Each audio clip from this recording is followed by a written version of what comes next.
Hi everyone, I'm Joanna Penn from thecreativepenn.com, and today I'm here with Dan Blank. Hi Dan. Hey, how are you? Great to be chatting again. Yeah, I know, it's been a while. So just a little introduction. Dan Blank is an author, professional speaker, and consultant to the publishing industry. He also teaches authors how to grow their platform and target readers through his blog, books, and courses. His latest book is Be the Gateway, a practical guide to sharing your creative work and engaging an audience, which is very cool. Woohoo! So Dan, so you were last on the show in October 2013, which I was just like, really? Has it been that long?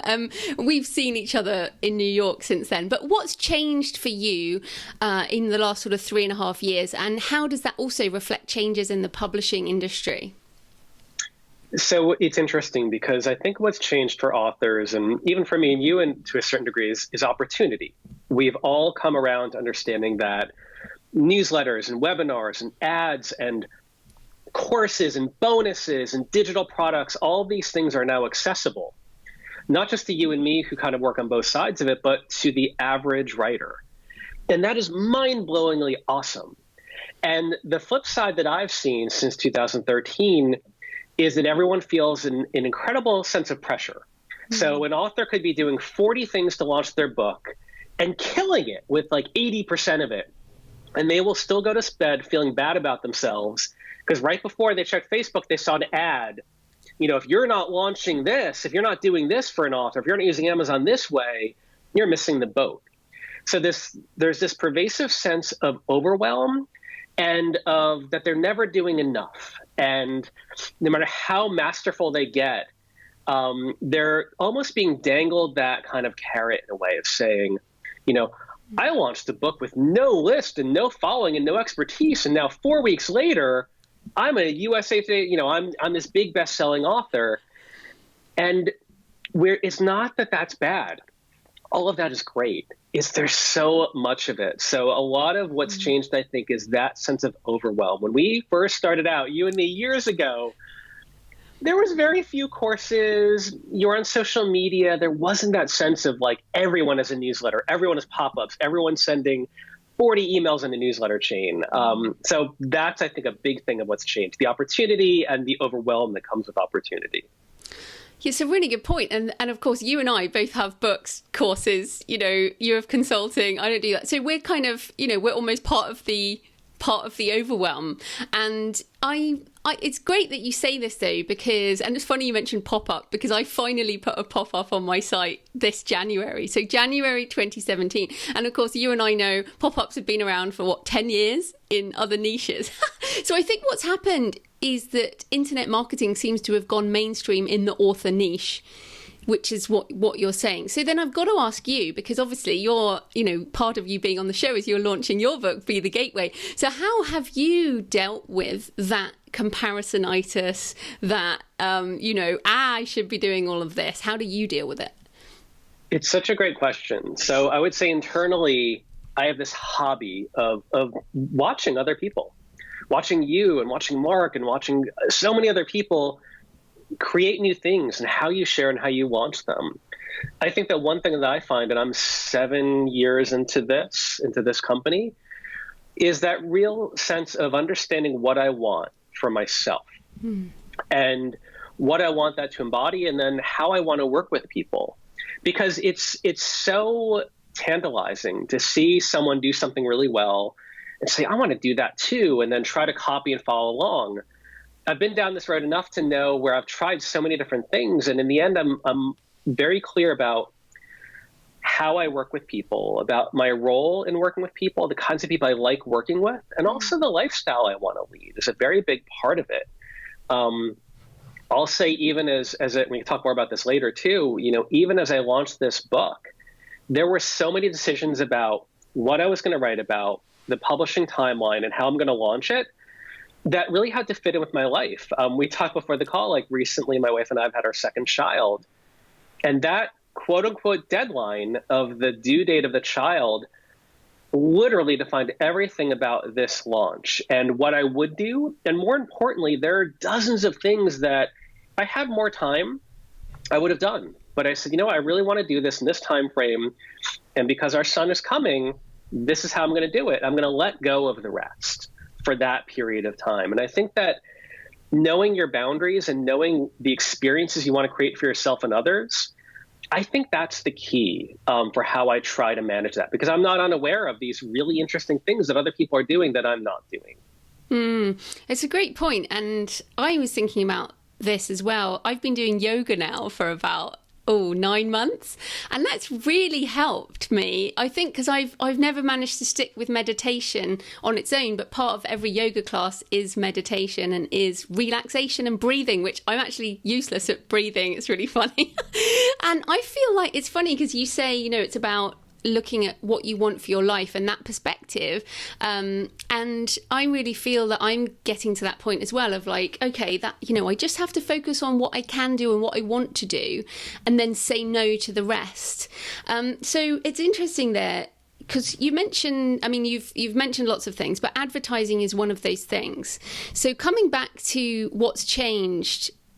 When you and I started, there was almost, you could do paid advertising, but there wasn't much of it. Now it's everywhere. So how does paid advertising fit into your sort of book launch? And do you now consider it mandatory given the environment? I don't think anything's mandatory. I think it's an opportunity, though. I think that when you talk about Amazon ads and Facebook ads and Twitter ads, I think they're wildly more effective than anything you and I had 8 or 10 years ago at our disposal. And I think that you can experiment with them in fun ways. You can use them in very targeted ways. And I guess for myself, with the book, I'll focus on, I think there's that two ways of thinking about it. There's, sales and launch, and then there's branding.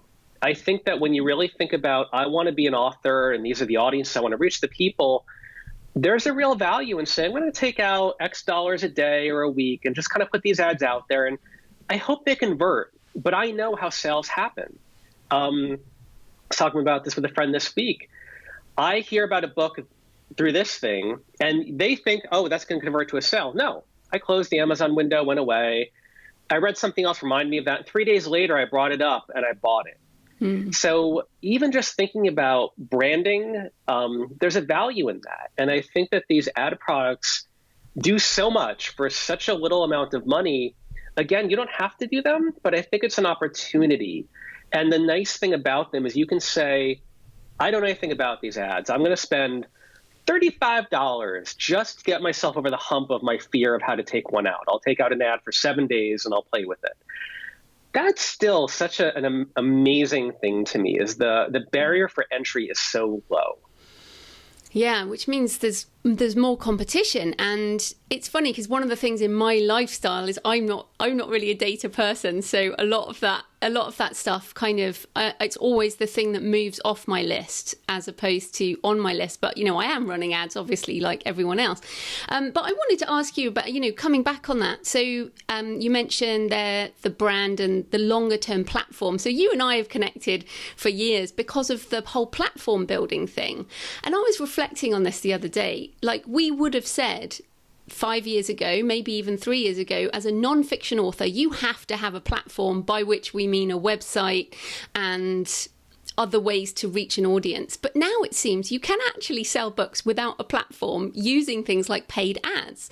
How do you think for fiction or non-fiction authors that platform, is it still as important as it used to be?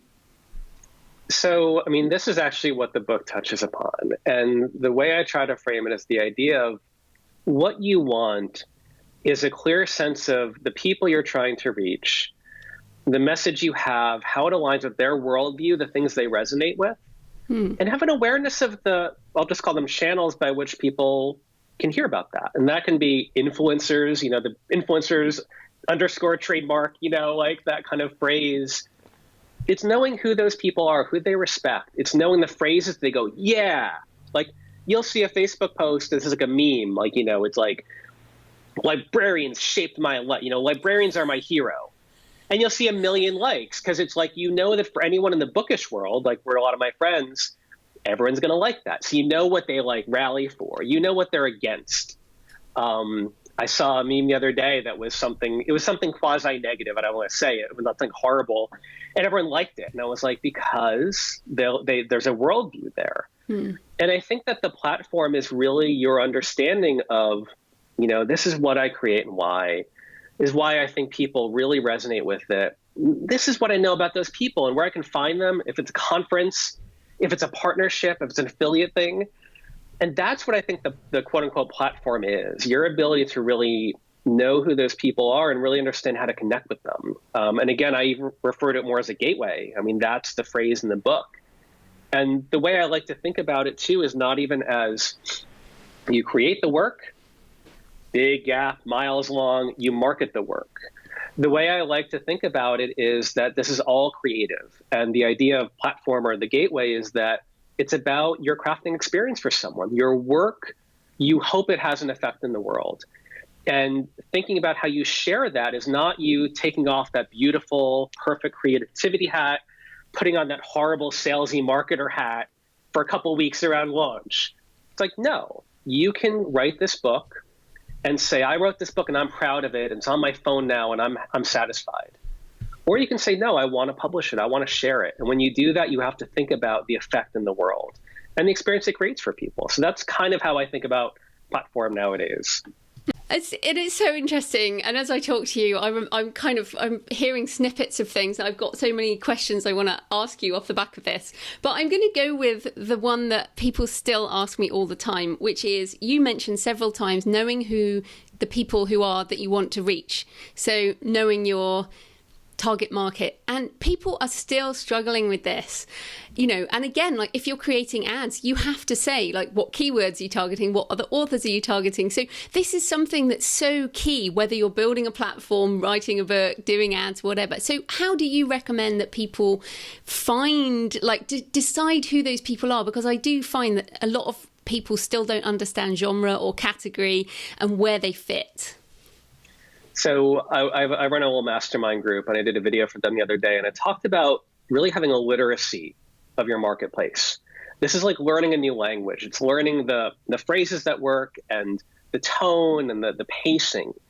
And I think that's what you have to do. And again, that's kind of what Be the Gateway really talks about. It's this whole idea of, instead of looking at it as, I don't know keywords or metadata. I mean, some of that is very specific. They're, the categories Amazon gives you are very specific. You should know them, but that's not really that hard. It really is the idea of figuring out that one reader at first and that one comp author, and then getting to 5 comp authors. So who are the other authors that exist in the marketplace, kind of sort of as you would? Where do they show up? How do they describe their books? Is it suspense thriller or psychological thriller, or is it mystery thriller? What are those kind of phrases they use? What are the phrases that the marketplace, what will Amazon categorize them as? If I went down to my local indie bookstore, what would I say to get to their book? How do they shelve that book? How do they hand sell that book? What phrases do they use? In the same way you look at readers. And, one thing I talk about, I think I talked about this in a blog post on your site as well, is the idea of really mining the data that Amazon gives you and Goodreads gives you in the reviews.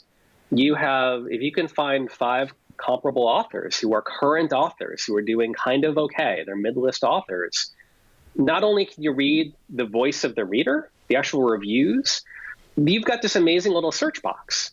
So you can start looking and saying, oh yeah, I keep seeing someone say, kept me guessing until the end. Let me go in that search box and put in the word guessing, and now you'll see 76 out of 400 reviews use the word guess. And you think, okay, so something about they want to be surprised. I'll look up the word surprise. I'll look up the word thrilled. And you start understanding the words that readers are using to describe your book, instead of the opposite, which is, I think, what scares a lot of authors, which is saying, do keywords. And you're like, okay, let me do keywords. And you try to think it's coming from in here. You start there, but you've got to go out, analyze the marketplace, talk to readers. You can talk to them by going to Thriller Fest and all these amazing conferences. But even if you don't have that kind of time or that kind of money, just going on Amazon and just going on YouTube and just going on Goodreads, you start hearing people talk about this. I'm a total addict of YouTube in general. there's all these author talks on there, and you can see, well, how does an author talk at a book signing? What kinds of questions does Stephen King get? This stuff is publicly available as long as you have a web connection. And I feel like that's the kind of initial research you do to start really thinking about who is the audience, and more importantly, like, why do they resonate with these books, and how do they talk about the books? What's the language? Yeah, and it's so funny because I wonder if the other thing that's possibly changed since 2013, and maybe it's just me realizing this, I used to think that everyone could be a successful indie author. But what you're talking about there is something, and running a business and all the things that we have to do now, the personality, like some people will be listening and kind of cringing and going, well, I don't want to do that, you know? So what do you say to people who are like, well, I don't want to do that? Is it literally, well, then you have to get back in the queue for traditional publishing? Or like, how do you get people through that personality gap? Because I don't think it's any easier for traditionally published authors. I mean, talk about that if you want as well. I mean, this is a big part of it. I think a lot of it is breaking it down to very simple steps where it suddenly becomes reasonable. Like again, for that video last week of the literacy that I did for my mastermind group, the assignment last week for them was, you have to describe what your creative work is, and you have to describe that to one person. So that meant at a barbecue, it meant online at Starbucks, it meant a friend you haven't talked to in a while. And it was literally that simple thing, because so many authors, I mean, I've been to a lot of conferences, as you have, and you're like, oh, so are you a writer? And you've heard this a million times. Well, yeah, I mean, I'm trying to write my first book, but I don't know. I mean, it's kind of a mystery, but really I'm an accountant and I don't know what I'm doing here. And they don't even know how to say, yes, I write novels like this and that. It's about X, Y, and Z. Do you write too? Like, they don't even know how to have that identity. And I find when you start at these little points, it's funny. One of the simplest things I've found with a lot of people is just having that confidence of I'm a writer and I'm doing this and I'm a professional. That is a really difficult milestone for a lot of people. So having that sense of being able to talk about what you do, and when someone says, what kind of books do you write? Of being able to say, well, you ever read this book or seen that movie? And they say, yeah. You're like, it's kind of like that. And I add this in. Knowing how to kind of frame it in someone's head who has no idea, like just saying like, oh, I write literary fiction. What does that mean? Nobody knows what that means. It could mean anything. So it's part of that. I think it really is starting at that level of, how would you talk to someone else? How would you frame it for them? How would you get them interested? And I think a lot of times it's the idea of not pitching them. It's understanding, like, I would never say like, I love horror movies, but that old movie with Brad Pitt, like Seven. Oh, yeah, that's great. That was like a horror movie, and it was great because it had these crazy twists to it, the actors, the whole thing. I give this example in the book, but like, I don't really like fantasy books. I don't really like the whole magic and wizard thing, but I love Harry Potter. I'm reading Harry Potter to my 6-year-old right now. Again, because Harry Potter to me is not about wizards. It's about friendship and loyalty and how you use power and choices you make in life and all of that. So for people who are overwhelmed and saying, I don't want to do that, what I think of is this. You're writing for a reason. There's something you want to do, and part of it's entertainment, but part of it's something deeper. And when you talk about this, I'm not asking that you become a marketer and become savvy. It really is a matter of, you go down to your local cafe and someone comes, even better than that. You get in an elevator with Oprah Winfrey and she says, wow, what do you do? How do you answer that question? Because that's what I'm asking for you to do, is just to talk to real people passionately about what you do. If you can do that, you can take out an ad because you have a sense of what to write. And the really savvy marketers I look at, and you're friends with a lot of these people, their email newsletters are not pitch, pitch, pitch. They're stories. There's photos of them. There's hello from Salisbury. We say Salisbury. Salisbury. Sorry, I'm from New Jersey, America.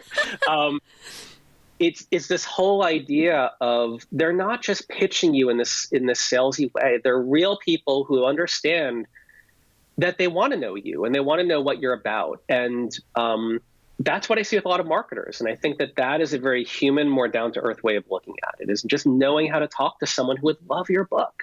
And I think, that's what we have to get back to, because it's too easy now, to get into, and I mean, I interview lots of people on the show about data and ads, and of course Mark Dawson's in Salisbury, which is why you mentioned it, and you can be the hardcore data person, and I love hearing from people who are hardcore data people, but I'm not that person. And what you've talked about there is very much more the human aspect.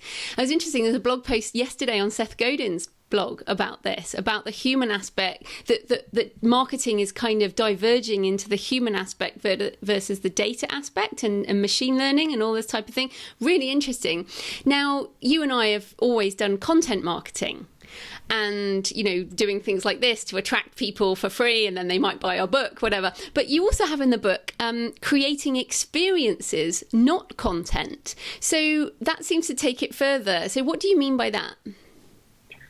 That's a big part of it. And I think that we get scared of marketing because we think that we have a product. These are the ear pod things. We've got to get to a sale. And I don't think that's what drives a lot of creative professionals, a lot of writers. I think that they really are considering, like in the book I talk about, what is a book? The book is an experience. Like, you write it and you think that people are going to read it as you wrote it. They're not.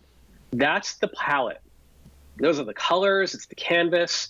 And it's halfway there, but I read your book with my experiences. When I read Harry Potter and I get emotional because I'm bringing something from my past to that character. When he overcomes something, yes, I'm reading about a fake wizard using a Patronus to whatever that stuff is.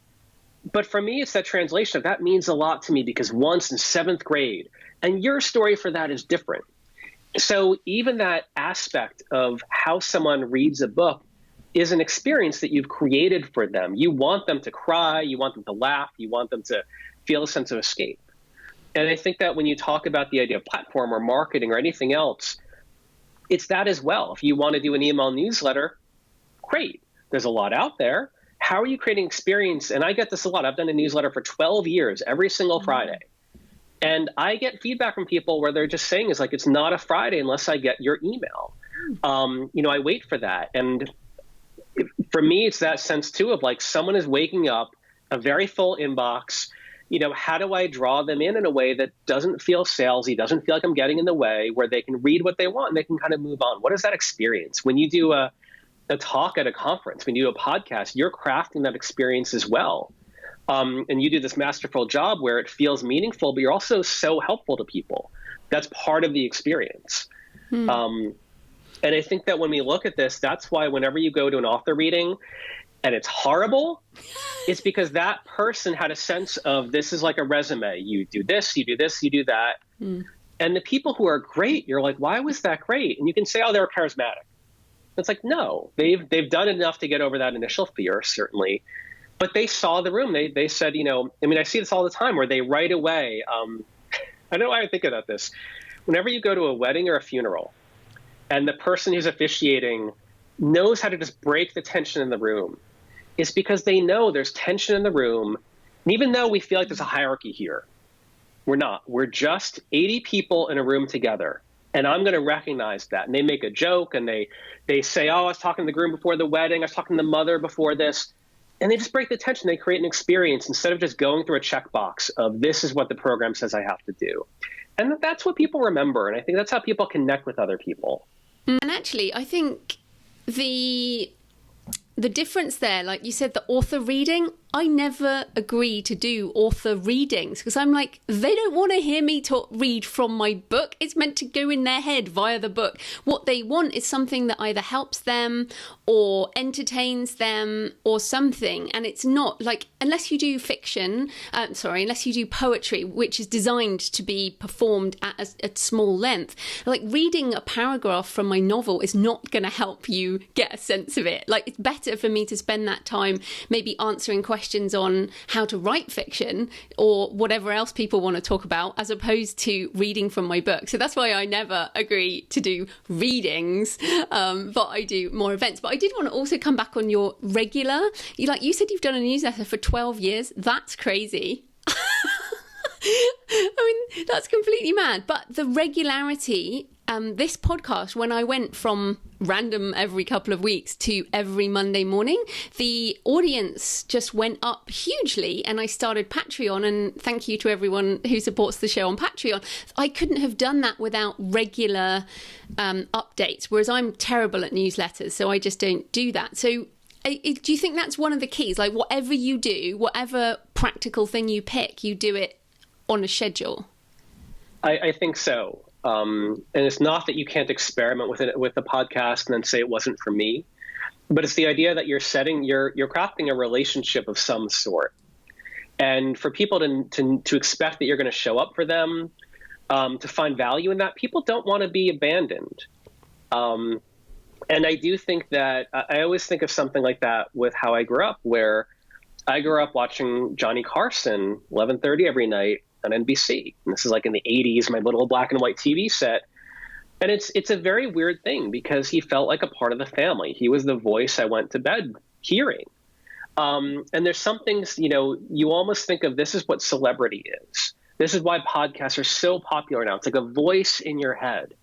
And to hear that voice every week, and that voice is personal, and we've amped up the bass a little bit so it sounds like really good. It is that sense where they feel a connection to you, and you're one of the characters in their life. And I think that we see that so much with people who have any kind of brand online. You mentioned someone like Seth Godin, or you. It's the idea that we feel connected to you, and the fact that you show up regularly really means something. I also think that for a lot of authors, they have that book launch, like a 2 or 3 year gap, and then nothing, then book launch. And that does two negative things. One is that you feel like you're terrified of marketing again. It's because you avoid it. So you have no dialogue with the audience. The other thing is you're not learning about your audience. You're not building a relationship one by one. Like, one of the great things about podcasts for anyone, especially an interview-based podcast, you are making a connection to someone new every single week. So when your next book comes out and you email people, you have all these new colleagues, all these new fans, all these people you felt that you've done a favor for them because you have. And it's like, wow, over week by week, that really builds up. And the same with anything, whether it's Twitter or Instagram or a newsletter. Yeah, you might not get 1,000 new subscribers this month, but you might get one a day. And over the course of 3 years, that really adds up. And in that time, your writing has gotten better, and the way you talk to your readership has gotten better. Yeah, and actually I was going to come back on the podcasting because, of course, we were talking more about data-y things, but podcasting is really about relationships. Like, this podcast is not open to pitches, but it's booked up for the next 6 months. And part of that is it's based on relationships that I make in some other way. Or like, I interviewed a lady yesterday about bookbinding. I can't remember if she's before you or after you, Lisa, but I found her on Instagram, and I was like, oh, wow, you're amazing. I want to talk to you. And I just emailed her and said, hey, I can't even remember how. Or she might be a listener to the podcast. Hello, Lisa. But anyway, the point is that I was coming back to is podcasting. And I've seen you've done a few podcasts for this book launch. Do you think that for non-fiction books, podcasting is the most powerful book sales technique or book marketing technique? Or what would you put it up then these days? Well, I would say I would put it very highly because it has all of the foundational tenets of what you should do for any good business, which is, I did a blog post about this guy's book, and he had a podcast, 5, 6, 7 years ago, because podcasting emulates what you want, which is consistent output, consistent focus, and more importantly, relationship building, consistent, steady, meaningful relationship building. If you're doing a podcast over the course of months or years, that's what it does. It forces you to build the business practice of publishing, of getting clear on your message, of outreach, of marketing. It's like a habit. It's like the perfect sense of what a practice is. It is great. The problem with it is that you can't just do a podcast right around launch and expect it to get you anywhere. When you've done it as long as you have with so consistently, well, that is enormously powerful. And the reason I brought up, I forget the name of the book, is Michael something or other, recently on my blog, where he's like, well, how did I get Brene Brown to blurb my book? I interviewed her 5 years ago. I'm just like, man, like the power of, not just the power of podcasts, the power of being early to podcasts and not stopping. Yeah, That not stopping is so much in life. Yeah, I guess I mean the other way, because I'm not suggesting that people start a podcast. I think it's Okay. a big amount of work. What I'm saying is, as a author with a new book, is pitching podcasts part of your marketing plan in general, and why is that? And is that what people should do? Basically. Definitely. Yes, definitely. And I would say it used to be, a blog tour. The problem with that is that too much of them are just like turnkey. You're often kind of sitting around the same press release, but a podcast is a real conversation. It also embodies the fact that you have to hold the conversation. The podcaster probably doesn't want to just talk about your book. We've talked about so many things that are around the sphere of my book, but we haven't just sat here saying, Dan, what's the book about? What's the first chapter? Not at all. We might not even get there, and that's fine, because it's all in that sense of you have to be able to talk to that audience. And more importantly, and you just said this, the podcaster and the interviewee have to have some kind of dialogue. So I do think it's important because, one, they're very popular. Two, if someone starts listening, 20 minutes, 40 minutes, an hour, you're in their ear. And then three, you kind of get a lot of opportunities to wow someone. You might not be a great speaker. Your book might be okay, but if you're also a gardener and the listener's a gardener and the podcaster interview is a gardener, like that funny little quirk will actually become a big part of how people find you charming and pick up your book. Yeah, and you should always try and throw in those personal details, like you mentioning reading a book to your son is a very visual image that people can imagine and go, oh, right, he's just a guy like me, with a 6-year-old and a new baby and whatever. But I want to, I guess, thinking about podcasting and tech and the way things are going, you're wearing the swanky new earbuds with no wire. I have a wire. But you're quite a tech guy, like you like tech, don't you? You're an Apple guy. How do you think that the tech stuff is shaping the way books are consumed and marketed? So nonfiction in particular, for example, I'm finding audiobook sales for nonfiction vastly better than fiction. The consumption of the podcast, like I don't really even read blogs anymore. I don't like subscribing to newsletters. I'd rather listen on a show. How do you think that's changing? And is that changing the way that people can reach people through the gateway? Yeah, I think so. And I mean, a big word that I really focus on is empathy. So when you think about the nonfiction book reader and you think of, whether it's a podcast or an audiobook, you're tapping into that same thing, which is they're busy people who want to expand themselves professionally. They're interested in the idea.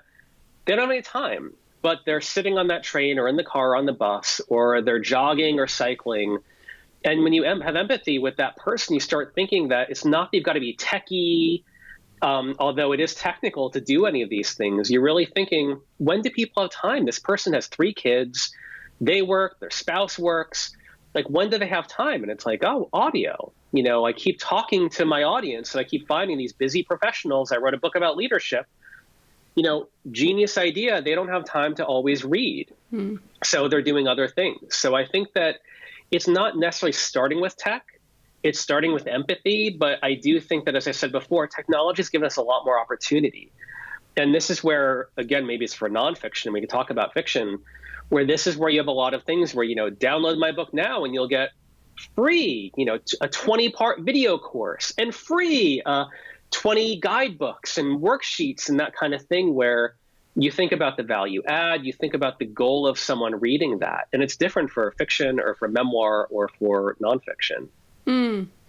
Yeah, it is interesting. I do want to focus on nonfiction because that's what you write. I know you have clients who write fiction, but we talk a lot about fiction on this show, so I like doing nonfiction as well. And I guess I've also literally, before we got on the phone, I'm just doing my annual, it's my company year end, so I'm doing my annual look at my book sales and everything. And nonfiction is really interesting because I sell a lot more nonfiction books in print as well as in audio, whereas my fiction sales are primarily ebook. So how have you, like, as a nonfiction author, how have you found the sales for print versus ebook versus audio, and are there things that non-fiction authors should focus on? For example, doing a hardback with Ingram Spark in order to look similar to some other non-fiction authors.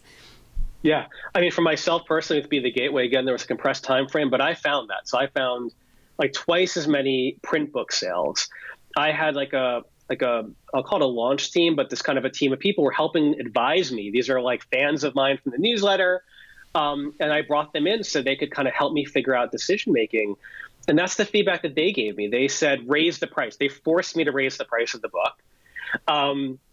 They said is like, yeah, I read a lot of fiction on my Kindle or whatever, but like nonfiction, I like to have it. And they explain why. I like to mark it up. I like to put on my shelf. I want it as a reference. And these are assumptions I could have made, but I didn't really know. And I think that's part of the opportunity. You're mentioning audio. Because of my time frame, I had no chance for that, no time to do that. And now as you're saying it in my head, I'm literally have a Post-it note right here in my brain, like, do audiobook. Like, because I've read that, but then you forget, you get busy, and it's like, of course. So I think that I'm trying to remember the question. But yeah, the difference with nonfiction is, you have to think about that difference. And I think there is a huge difference with that. Absolutely. No, absolutely. And then we could talk for ages, but we're actually almost running out of time. And I did want to ask you about, because you're in New York and I see you whenever I come to New York and we hang out, which is great, and have coffee and stuff. Now, because you're in New York, you're also in with a lot of people in traditional publishing. You've been around publishing for so long and you do consulting and speaking. And I wondered what your thoughts are, because at the moment, one of the things that's happening, I mean, Amazon's been dominant for years, but since 2013, we've seen some of the big things, physical bookstores. We've seen Amazon publishing become increasingly dominant in the book charts on Amazon, plus things like in the last couple of weeks moving into the Middle East, Australia. This is, I mean, on the one hand, it's like, yay, because as authors, we love Amazon and we're tied into Amazon. And on the other hand, it's like, oh my goodness. So what are your feelings, or like, what is the feeling in New York around this kind of shift? I mean, have you been to those bookstores as well? Not the Amazon one. I can only speak for myself. I mean, I do have a lot of friends in publishing. I think one thing that Amazon does well is they think about the reader. And they've been very innovative because they haven't had any industry thing holding them back. They said, if it, whatever that is, we'll do that. And because that gets a book to a person faster, gets a recommended book faster. I also see the opposite, not the opposite, but I see that reflected locally. 3 years ago, a local friend opened a brand new indie bookstore here. A year and a half ago, she moved to a bigger bookstore, one of those prominent buildings in town. She has this way too big bookstore now. It was like a big jump. Another friend moved to town. She spent 20 years in major publishing, like vice president of marketing and major publishers. She just left her job to become the manager for this bookstore. And what I see with Barb and Rachel is that they are a part of the community. And the same thing in a different way that Amazon is doing, that sense of where are readers? What do readers want? How do we actually get more books to people? How do we make it easier? How do we make, whether that's cheaper or shipping or whatever it is? I see that's what they're doing. They're saying, we're going to invest in a bookstore in town. We're going to get all the local organizations involved. We're going to get Rachel in here and find a way to get her to work for the store. Rachel's already doing all these crazy events and getting all these people involved and bringing that truly A-level marketing brain into running a small bookstore in a small town. I think there's a lot of innovation around just the reader, and that's how I view it. And I think Amazon is complex in that way, philosophically. When I see something like that video of Amazon's food store idea, that concerns me because I go to my food store a lot and I see all the employees there. And I see that these are real people, and a lot of them are not 16 years old. They're 45, 55, 65. And I look at the supply chain and I think, I like these people in my town. I see them every day. I don't want them to lose their job. There's a complexity with Amazon.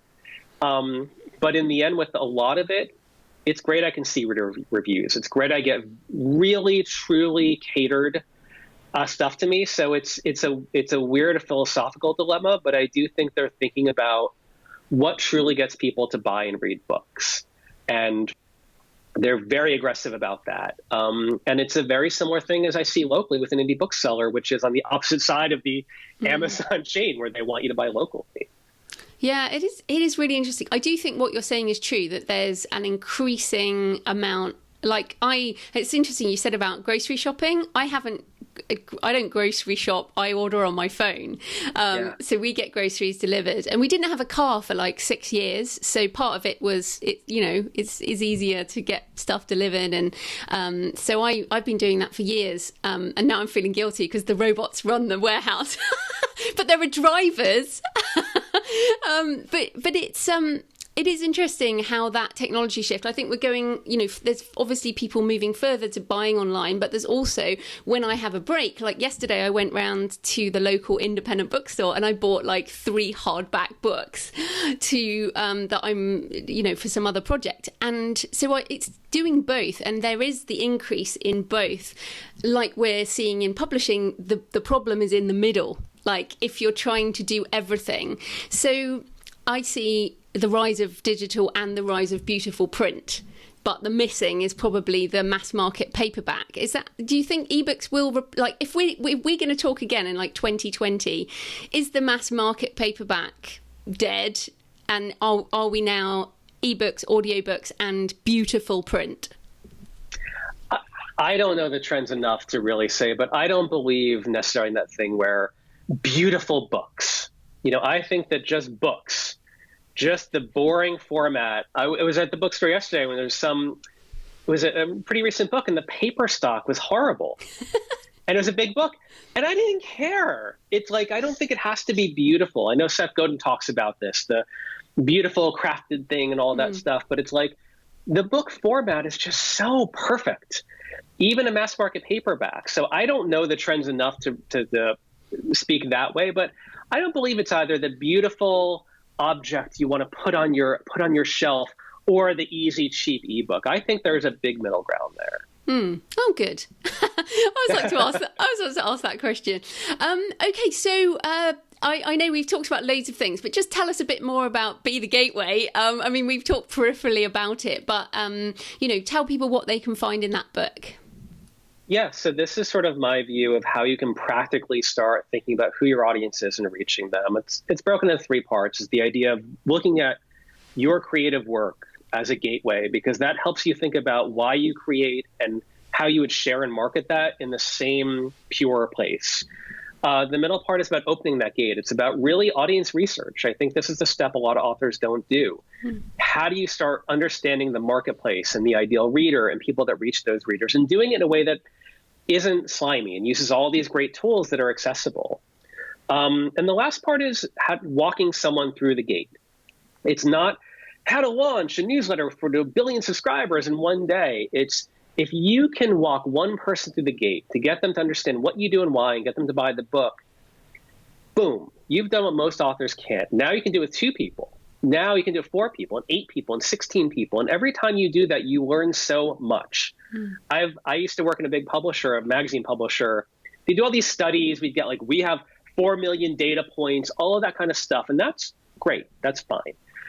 I've also known that if we want an opinion on something, if we ask 3 to 5 people, we're going to learn 70% of what we need to know just by talking to 3 to 5 people. And we'll get into the details after that. And this is the idea of if you can't talk to one person and say, this is what you do, and this is what you write, this is why you write it, you can't sum up, are they the right person? If you can't ask them a question and figure out, how are you doing that with 100 people, 100,000 people?